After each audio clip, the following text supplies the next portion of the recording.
یہ دعائے توسل کیا ہے؟ یہ وسیلہ اہل بیت ہے. مجھے نہیں معلوم کتنے لوگوں نے شروع کیا, 10 سے 15 منٹ لگتا ہے. ہر روز ایک مرتبہ دعائے توسل پڑھو. یا وجیہا عند اللہ اشفع لنا عند اللہ. رسول کا واسطہ, علی کا واسطہ, فاطمہ کا واسطہ, حسن کا واسطہ, حسین کا واسطہ, پنجتن کا واسطہ, 12 کا واسطہ, 14 کا واسطہ, کہ خدایا ان کے وسیلے مجھے معاف کر دے, مجھے عطا کر دے. یہ کمال کا نسخہ ہے. کوشش کیجئے اپنی زندگی میں روٹین میں لے کر آئیے کہ ہر روز ایک مرتبہ دعائے توسل, یعنی اہل بیت سے مدد, یعنی وسیلے اہل بیت سے فقیری. اور کیا؟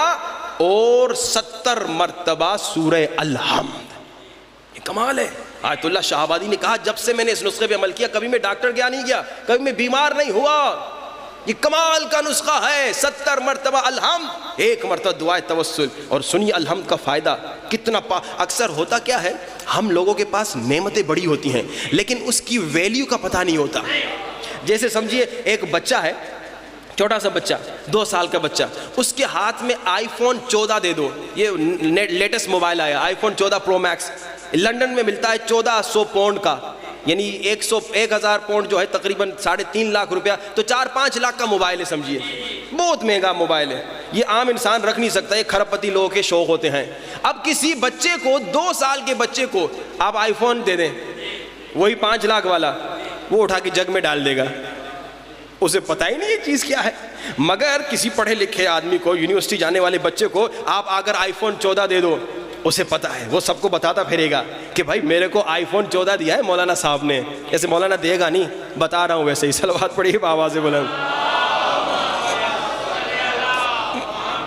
وعلے محمد وعجل فرجهم. ہاں تو اب ہمارے پاس ویلیبل چیزیں ہیں مگر ہم اسے سمجھتے نہیں. سورہ الحمد میں نے کہا کم سے کم 10 مرتبہ ہر مومن پڑھتا ہے. لیکن اب سنیے سورہ الحمد کا فائدہ, پاور دیکھیے. روایات بتاتی ہیں, حدیث بتاتی ہے, اگر کسی مردے پر تم نے 7 مرتبہ سورہ الحمد پڑھ لیا اور اگر مردہ زندہ ہو گیا تو حیران نہ ہونا. اب دیکھیے کتنا پاور ہے, کتنا پاور. اور ہم جناب سورہ الحمد کو ایک نارمل سورہ سمجھتے ہیں جو صرف نماز میں پڑھ کے گزر جائے. نہیں, سورہ الحمد کمال کا سورہ ہے, پاورفل سورہ. یہ میرا موضوع نہیں لیکن صرف اشارہ کر کے چلوں, یہ جو باتیں آپ مجالس میں سنتے ہیں اس پہ عمل کیجئے. اور آج ایک مومن نے کہا مولانا آپ نے تو بہت بڑا ٹاسک دے دیا, 500 صلوات. آپ تو دیتے 5 صلوات. میں نے کہا 5 صلوات میں دیتا ہوں اپنے 2 سال والے بچے کو. یہ سارے بزرگ ہیں, یہ 2 سال والا بچے کو میں نے ٹاسک نہیں دیا, یہ میں نے بزرگوں کو ٹاسک دیا ہے. 500 صلوات کم سے کم انسان امام کو ہدیہ کرے. جس امام کے صدقے میں مجھے اتنا رزق ملا, جس امام کے تحفے مسلسل مجھے ملے, جس امام کے وسیلے سے مجھے نجات مل رہی ہے, میں اس امام کو 500 صلوات نہیں دے سکتا. یہ افسوس کی بات ہے کہ میں اگر دیکھیے آج جمعہ کا دن ہے, آج جمعہ کا دن ہے, کتنے مومنین نے آج دعائے ندبہ پڑھی اللہ جانتا ہے. لیکن ابھی آگے جا کے میں پوچھوں گا کہ جس نے دعائے ندبہ پڑھی وہ ہاتھ اٹھائے. لیکن اکثر میں نے جب یہ ہاتھ اٹھوایا اکثر میں نے دیکھا مومنین نے دعائے ندبہ نہیں پڑھی. کتنا ٹائم لگتا ہے؟ آدھا گھنٹہ لگتا ہے. اسی 500 صلوات میں کتنا ٹائم لگتا ہے؟ آدھا گھنٹہ. پورا دن آپ لوگوں نے کھانا بھی کھایا, چائے بھی پی, پانی بھی پیا, گھومے پھرے بھی, جاب پہ بھی گئے, زمینداری پہ بھی گئے, ان تمام چیزوں کے لیے ٹائم تھا. لیکن اگر 500 صلوات نہیں پڑھی, امام زمانہ کو ہدیہ نہیں دی, یعنی اس کا مطلب یہ آپ کے پاس امام کے لیے کوئی ٹائم نہیں ہے. کتنی افسوس کی بات ہے. اب میں ذرا ہاتھ اٹھوانا چاہتا ہوں, کس کس نے 500 صلوات پڑھی؟ جس نے کل وعدہ دیا تھا وہ ہاتھ اٹھائے جس نے صلوات پڑھی ہے. کل ہاتھ اٹھانے والوں کی تعداد زیادہ تھی, آج ہاتھ اٹھانے والوں کی تعداد بہت کم ہے. بلند ترین صلوات محمد وآل محمد وعجل فرجهم. میں دوسری محرم کو آج پھر وعدہ لینا چاہتا ہوں. جو مومن وعدہ کرتا ہے کہ 40 دن تک ہر روز 500 صلوات امام زمانہ عجل اللہ تعالی فرجہ شریف کو ہدیہ کرے گا, وہ پھر ہاتھ اٹھا کے وعدہ کرے. دیکھیں کہ کتنے مومنین ہمارے ساتھ چل رہے ہیں. دیکھیے آج پھر وعدہ کرنے والوں کی تعداد زیادہ ہے, کل پھر جب میں پوچھوں گا کس نے عمل کیا ان کی تعداد پھر کم ہو جائے گی. خدا را کوشش کیجئے, 24 گھنٹے ہیں, کتنے منٹ؟ 1440 منٹ. اس میں سے صرف 30 منٹ امام زمانہ کے لیے. وہ تو مجھے 30 منٹ لگتے ہیں, بعض مومنین نے کہا ہمیں 15 منٹ میں 500 صلوات پڑھ لیتے ہیں. پتہ نہیں کیسے پڑھتے ہیں لیکن پڑھ لیتے ہیں. تو خدا را امام زمانہ یہ عظیم وسیلہ ہے, یہ عظیم نعمت ہے. آج سنیے آپ کو ایک کمال کا واقعہ, امام کا معجزہ سناؤں. امام کے در پہ جب بھی کوئی دل کی گہرائیوں سے مانگتا ہے. اب انشاءاللہ آئندہ مجالس میں بتاؤں گا کہ امام سے مانگے تو کیسے مانگے. یہ جو ہم وسیلے اہل بیت سے جو دعا مانگتے ہیں, بعض مومنین کہتے ہیں مولانا آپ تو کہہ کے چلے جاتے ہیں فلاں نسخہ فلاں نسخہ فلاں نسخہ. ایک نسخہ ہے, 7 دنوں میں کینسر کی بیماری کا ختم علاج ہو جائے گا. امام جعفر صادق کا نسخہ, میرا نسخہ نہیں ہے. ایک نسخہ ہے 7 دن میں کینسر کا علاج. اب مومنین آتے ہیں کہتے ہیں مولانا آپ نے نسخہ بتایا اور ہم نے عمل کیا, کوئی اثر نہیں ہوا. مولانا آپ نے کہا 40 دن کا نسخہ ہے, ایک رزق کا نسخہ ہے 40 دن کا, میں نے خود کیا. یہ میں بہت چھوٹا تھا, شاید 2006 یا 7 کی بات ہے. اس وقت کا یہ میرا اپنا پرسنل واقعہ ہے. میں نے اس نسخے عمل کیا, میری تازہ شادی ہوئی تھی تو مجھے پیسے کی ضرورت تھی, تو میں نے کہا بابا سے لے لوں. میں نے کہا بھائی جوان ہو گئے ہو, غیرت مند ہو, باپ سے کوئی پیسہ لیتا ہے؟ میں نے کہا میں خود محنت کرتا ہوں.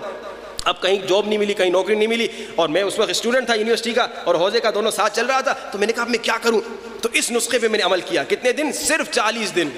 اور مجھے اس وقت کتنے پیسے چاہیے تھے؟ مجھے 5,000 روپے کی ضرورت تھی. میں نے 40 دن اس پہ عمل کیا, مولا نے مجھے 5 لاکھ روپے دیا. یہ آج سے 15 سال پہلے 5 لاکھ بڑی بات ہوتی تھی, آج 5 لاکھ کچھ بھی نہیں ہے. یہ اس وقت کی بات, یہ میرا پرسنل تجربہ ہے. لیکن یہی نسخہ میں نے کئی لوگوں کو دیا, انہوں نے کہا مولانا 1 سال سے کر رہے کچھ نہیں ہو رہا. یہ میں بتاؤں گا کہ کیوں ایک آدمی وہی نسخہ ہے 7 دن میں عمل کر رہا ہے اور وہ کامیاب ہو رہا ہے, لیکن دوسرا آدمی اس پہ عمل کر رہا ہے 1 سال سے عمل کر رہا ہے مگر اس کو نتیجہ نہیں ملا. کیا وجہ ہے؟ اس پہ انشاءاللہ گفتگو ہوگی کہ وہ کیا شرائط ہیں دعا کے, مانگنے کے آداب کیا ہیں, کیسے مانگے کہ ہمیں فوراً عطا ہو. میں آپ کو ایک مثال دوں. بھائی آپ روڈ پہ جا رہے ہیں, مانگنے کے طریقے ہیں, آداب ہے. ایک فقیر آ گیا, اوے آپ بڑی گاڑی میں بیٹھے ہوئے, کو تو اتنی بڑی گاڑی میں بیٹھا ہے, 10 روپیہ مجھے دے, تمہیں کیا نقصان ہوگا, دو مجھے 10 روپیہ. آپ دیں گے اسے؟ آپ اسے تھوکیں گے بھی نہیں. یہ کمبخت یہ کو مانگنے کا طریقہ. لیکن وہی آپ چھوٹی گاڑی میں چل رہے ہیں, بلکہ سائیکل پہ چل رہے ہیں, آپ کے پاس اپنے پاس بس 100 ہی روپیہ ہے اور اس سے اپنے بچوں کے لیے کچھ لینے جا رہے ہیں. ایک آ کے ہاتھ جوڑ کے کہے کہ بھائی صاحب 3 دن کا بھوکا ہوں, بھائی صاحب بیوی بیمار ہے, بچہ تڑپ رہا ہے, روٹی کھانے کے لیے نہیں, تھوڑا سا اگر 1-2 روپے 4-5 روپے 10 روپے دے دو, میں ایک چھوٹی روٹی, البتہ آج کل 10 روپے میں روٹی ملتی نہیں ہے میرے خیال میں, کوئی تھوڑے سے پیسے دے دو. اب آپ کے جیب میں 100 روپیہ ہی ہے اور آپ اپنے بچوں کے لیے لینے جا رہے ہیں. اس کا انداز اتنا پیارا ہے کہ شاید اپنا پورا 100 روپیہ اسے دے دے. انداز ہے نا, مانگنے کا طریقہ ہے. جب امام سے مانگے, جب اہل بیت سے مانگے, جب خدا سے مانگے, جب اہل بیت کے وسیلے سے مانگے, طریقے سے مانگے, ادب سے مانگے, شرائط دعا کے ساتھ مانگے, تو پھر آپ دیکھیے معجزہ ہوتا ہے. اہل بیت کے جو نسخے ہیں, یہ میں اپنا پرسنل تجربہ بتا رہا ہوں, اہل بیت کے نسخے اتنے پاورفل ہیں کہ ناممکن کو ممکن کر دیتے ہیں. یہ خدا کی قسم کھا کے کہہ رہا ہوں, ممبر پہ کہہ رہا ہوں, اہل بیت کے نسخے اتنے پاورفل ہیں کہ ناممکن کو ممکن کر دیتے ہیں. محال کو, جو چیز امپوسیبل ہے, پاسبل بنا دیتے ہیں. یہ اہل بیت کا کمال ہے, کیونکہ یہ خدا ساختہ وسیلے ہیں. ابھی آپ نے سنا مردہ تھا زندہ کر دیا, ابھی آپ نے سنا کوئی درزی ورزی نہیں تھا, لیکن یہاں کہا تو فوراً جبریل کو درزی بنا دیا. یہ ہے خدا ساختہ وسیلے. ان سے جب مانگے تو طریقے سے مانگے. اب دیکھیے امام زمانہ عجل اللہ تعالی فرجہ الشریف, صلوات پڑھی بآواز بلند,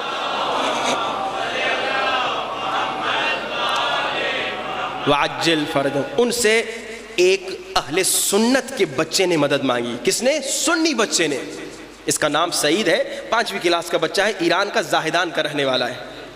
کہتا ہے کہ مجھے ٹانگوں میں کیا تکلیف ہوئی اور تمام ڈاکٹروں کے پاس لے گئے بلوچستان زاہدان کے, تو انہیں پتہ نہیں چل پایا کہ کیا بیماری ہے.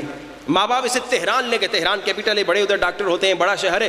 کہا تہران لے گئے, تو تہران جب لے گئے تو وہاں کے بڑے ڈاکٹروں نے چیک اپ کیا, کہا اتنی دیر میں کیوں آئے, تیرے بیٹے کو تو کینسر ہے اور تیرا بیٹا ہمیشہ معذور رہے گا. کہتے ہیں میری ماں کو جب ڈاکٹروں نے یہ کہا تو میری ماں بیٹھ کے رونے لگی. تو جب رو رہی تھی, کسی نرس نے دیکھا, ایران شیعہ ملک ہے, پورا شیعہ ملک ہے, تو اس نے دیکھا کہ ایک خاتون بیچاری بلوچ رہ رہی ہے, کیونکہ بلوچوں کا اسٹائل الگ ہے, ان کے کپڑوں کا اسٹائل, ان کے چہرے کا اسٹائل پتہ چل جاتا ہے. میں نے کہا ایک بلوچ خاتون رو رہی ہے. کہا تو کیوں رو رہی ہے؟ کہا نہ روؤں تو کیا کروں, میرا بچہ اسے کینسر ہو گیا ہے, معذور ہو گیا ہے, ڈاکٹروں نے لا علاج ڈکلیئر کر دیا ہے, کوئی امید نہیں, تمام ڈاکٹروں کے پاس لے جا چکی ہوں.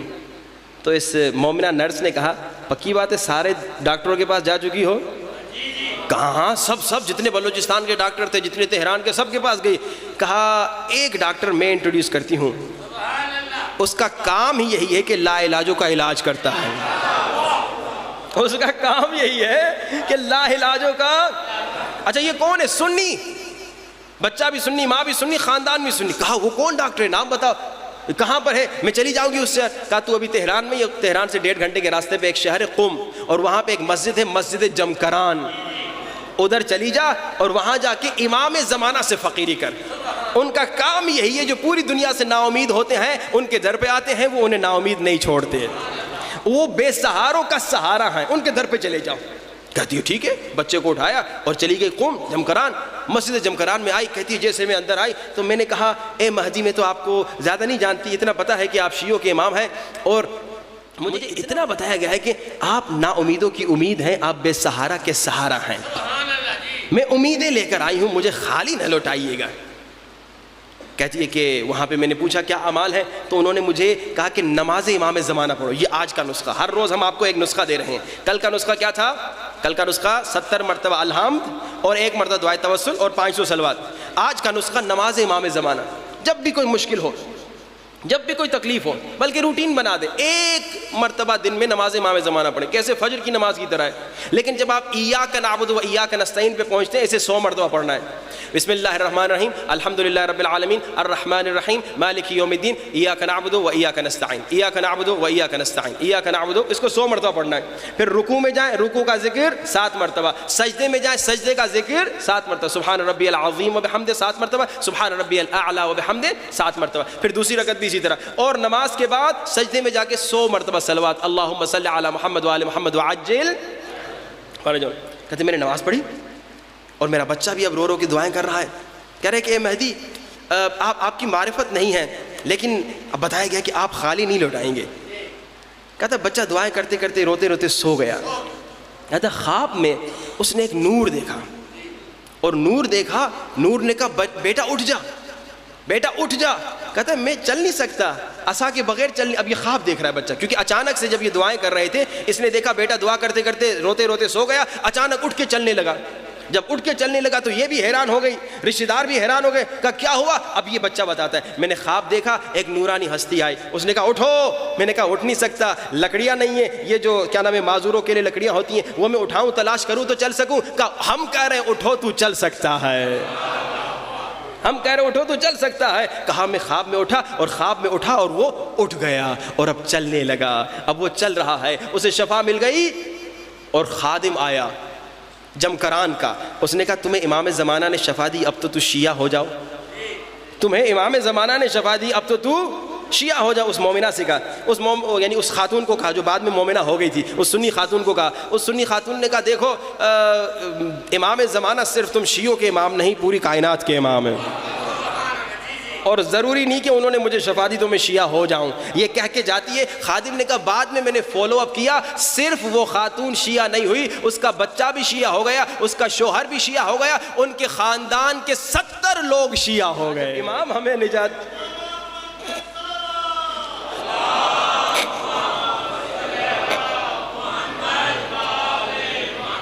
وعجل، جب امام نے ہمیں شفا دی تو پھر ہم شیعہ کیوں نہ ہوں؟ خدا رہا. لیکن اب یہ ایک واقعہ میں نے آپ کو سنایا، چند دنوں بلکہ چند گھنٹوں میں سے شفا مل گئی. اور کئی ایسے لوگوں سے میں پرسنل ملا ہوں جو 2 سالوں سے کہہ رہے مولا ہم مسجد جمکران جا رہے ہیں، ہمیں بتاتے مولانا صاحب ہم اتنے سالوں سے مسجد جمکران جا رہے ہیں مگر شفا نہیں ملی. اب کیا وجوہات ہیں، اس پہ آئندہ مجالس میں گفتگو ہوگی. کیوں اسے فوراً مل گیا اور کیوں دوسرے کو اتنا ٹائم لگا. لیکن ایک میری آخری درخواست آج کی مجلس کی اور پھر مصائب کی طرف.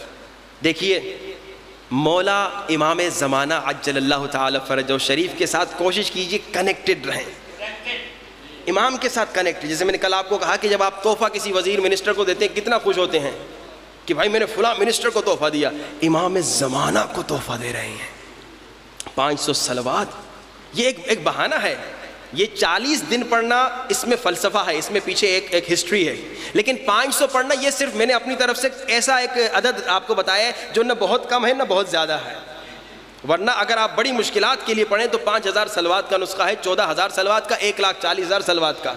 ٹھیک ہے نا، تو اس سے بڑی بڑی مشکلات حل ہو جاتی. لیکن یہ ایک ٹریننگ کے لیے میں نے کہا 500 صلوات پڑھیں اور امام زمانہ ان کے ساتھ کنیکٹڈ رہیں. کیونکہ جب آپ امام کو بھلا دیتے ہیں نا، امام کو بڑا دکھ ہوتا ہے. امام ہمارے بابا ہیں، حدیث ہے نا، رسول خدا کہہ رہے میں اور علی اس امت کے باپ ہیں. امام امت کا باپ ہوتا ہے. امام زمانہ امت کے ہمارے بابا ہیں. اب ذرا سچ سچ بتائیے, آپ کا اپنا بیٹا, آپ کا یہ گاؤں یا شہر ہے, کیا یہ گاؤں ہے جی, آپ کا بیٹا آپ کے گاؤں میں رہے, آپ کا بیٹا آپ کے گاؤں میں رہے 4 گلی آگے, اور پورا دن گزر جائے آپ سے ملنے نہ آئے, آپ کو خوشی ہوگی یا دکھ ہوگا؟ اچھا چلو ایک دن بزی تھا, پورا ہفتہ گزر گیا, اسی گاؤں میں رہ رہا ہے, 2 گلی آگے رہ رہا ہے, آپ سے ملنے نہیں آیا, خوشی ہوگی یا دکھ ہوگی؟ دکھ ہوگا. بھائی میرا بیٹا, میں نے پالا پوسا, میں نے بڑا کیا, میں نے محنتیں کی, یہ 2 گلی 4 گلی آگے, ایک فون تک بھی نہیں کی اس نے, بابا خیریت سے, بابا ٹھیک ہو, بابا سلام علیکم, آپ کو خوشی نہیں ہوگی, دکھ ہوگا. اور امام زمانہ ہر روز انتظار کرتے ہیں, یہ شیعہ کب مجھے یاد کریں گے. پھر پورا ہفتہ گزر جاتا ہے, شیعہ نہ دعائے احد پڑھتا ہے, نہ زیارت آل یاسین پڑھتا ہے. امام امیدوار ہوتے ہیں کہ اب جمعے کا دن آ رہا ہے, یہ میرا شیعہ دعائے ندبہ ضرور پڑھے گا, لیکن جمعے کا دن بھی گزر جاتا ہے, شیعہ دعائے ندبہ نہیں پڑھتا. امام کو کتنا دکھ ہوتا ہوگا, یہ میرے شیعہ ہیں, یہ میرے چاہنے والے ہیں, یہ میرا انتظار کرنے والے ہیں. انتظار کرنے والے شیعوں, انتظار صرف زبانی نہ کرو بلکہ دل سے کہو یا مہدی.